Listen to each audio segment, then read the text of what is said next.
Hello everyone, welcome to Exam Cracker. मैं भारतीय राज्य व्यवस्था एवं संविधान पर एक सीरीज़ चलाने जा रही हूँ जो बेसिक से लेकर एडवांस है, वो भी वन लाइनर टाइप, जो सारे एग्ज़ाम में डायरेक्ट आएंगे। जैसे आईएएस हो गया, पीसीएस, जेल लोअर, RO, railway, police, SSC, TET, BEd, TGT, PGT, PET, bank, NDA, ये सब सारे एग्ज़ाम। तो आज पहला आपका टॉपिक है भारत का संवैधानिक इतिहास। भारत का संवैधानिक इतिहास बेसिक से लेकर के एडवांस तक मैं आपको समझाऊंगी। तो पहला टॉपिक, भारत का संवैधानिक इतिहास का पहला पॉइंट है रेगुलेटिंग एक्ट कब पारित किया गया। ये वन लाइनर मैं आपको पढ़ाऊंगी। बिल्कुल 1773 ईस्वी में रेगुलेटिंग एक्ट पारित किया गया था। 1774 में कलकत्ता में सुप्रीम कोर्ट की स्थापना, उच्चतम न्यायालय की स्थापना किस अधिनियम के द्वारा की गई? 1773 के रेगुलेटिंग एक्ट। 1773 में जो रेगुलेटिंग एक्ट पारित हुआ उसके एक साल बाद 1774 में कलकत्ता में इस प्लेस का नाम और सुप्रीम कोर्ट की स्थापना हुई थी। भारत के गवर्नर जनरल को किस एक्ट के द्वारा अपनी समिति के निर्णयों को अस्वीकार करने का अधिकार मिल गया? 1786 के अमेंडमेंट के एक्ट के द्वारा गवर्नर जनरल जो थे वो अपनी समिति के निर्णय को अस्वीकार कर सकते थे। महारानी विक्टोरिया को भारत की सम्राज्ञी कब नियुक्त किया गया था? 1858 ईस्वी में। 1857 की क्रांति के बाद महारानी को 1858 में भारत की सम्राज्ञी नियुक्त किया गया था। भारत में सचिव का पद किसके द्वारा निर्मित किया गया था? भारत सरकार अधिनियम 1858 के द्वारा। वही 1757 की क्रांति के बाद ही ये सब शुरू हुआ था। माल्य मिंटो सुधार का उद्देश्य क्या था? माल्य मिंटो 1909 का अधिनियम है। इसमें मुसलमानों के लिए पृथक निर्वाचन प्रणाली की बात की गई थी। बस इतना आप याद करेंगे, इससे रिलेटेड जितने भी क्वेश्चन है वो सॉल्व कर लेंगे। इसका अगला क्वेश्चन है माल्य मिंटो या सुधार या फूट डालो राज करो किस वर्ष पारित है? 1909 में। वही मुसलमानों के लिए था, मुस्लिमों के लिए अलग से पृथक निर्वाचन की व्यवस्था थी। उसमें मुसलमानों के लिए अतिरिक्त निर्वाचन मंडल प्रारंभ में किसके द्वारा लाया गया? माल्य मिंटो द्वारा 1909 में। 1909 के इंडियन काउंसिल एक्ट में किस बात की व्यवस्था की गई? सांप्रदायिक प्रतिनिधित्व। मॉन्टेस्क्यू चेम्सफोर्ड सुधार 1919 में प्रावधानों का सार था प्रांतों में दोहरा शासन।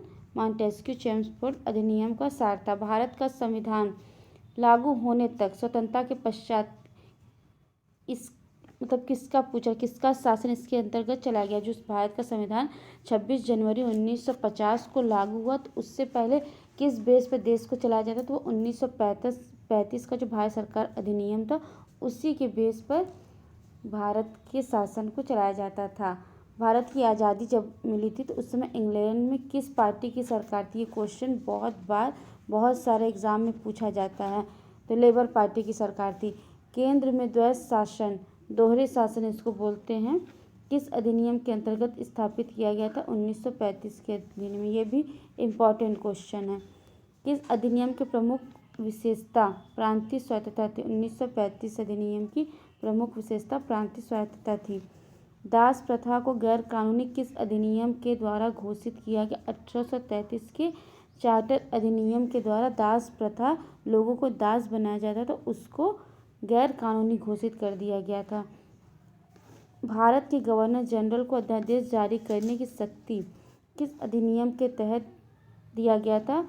भारत परिषद अधिनियम 1861 के तहत भारत के गवर्नर जनरल को अध्यादेश जारी करने की शक्ति दी गई थी। किस अधिनियम के तहत वार्षिक बजट पर बहस का अधिकार, जो बजट पारित होता था भारतीयों के लिए, उस पर भारतीयों को बहस का अधिकार नहीं था। तो 1892 में भारतीयों के लिए जो बजट पारित होता उस पर भी अधिकार मिल गया भारतीयों को, बहस करेंगे वो बजट पर। नेक्स्ट आपका पॉइंट है पूरक प्रश्न पूछने का अधिकार, बजट पर पूर्ण बहस का अधिकार, मतदान द्वारा निर्वाचन, ये किस अधिनियम में है? तो भारत परिषद अधिनियम 1909।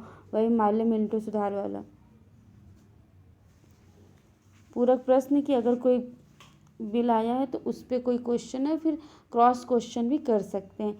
ईसाई मिशनरियों को भारत में धर्म प्रचार की अनुमति कौन सा राजलेख प्रदान करता है? 1813 में वो शिक्षा वाला भी है कि पैसा मिला था 1 लाख रुपए। कंपनी के भारत में व्यापार के एक अधिकार को किस राजलेख द्वारा समाप्त कर दिया गया कि अब सिर्फ व्यापार नहीं करेगा, उससे अलावा भी कुछ कर सकता है? तो वो 1813 के राजलेख द्वारा।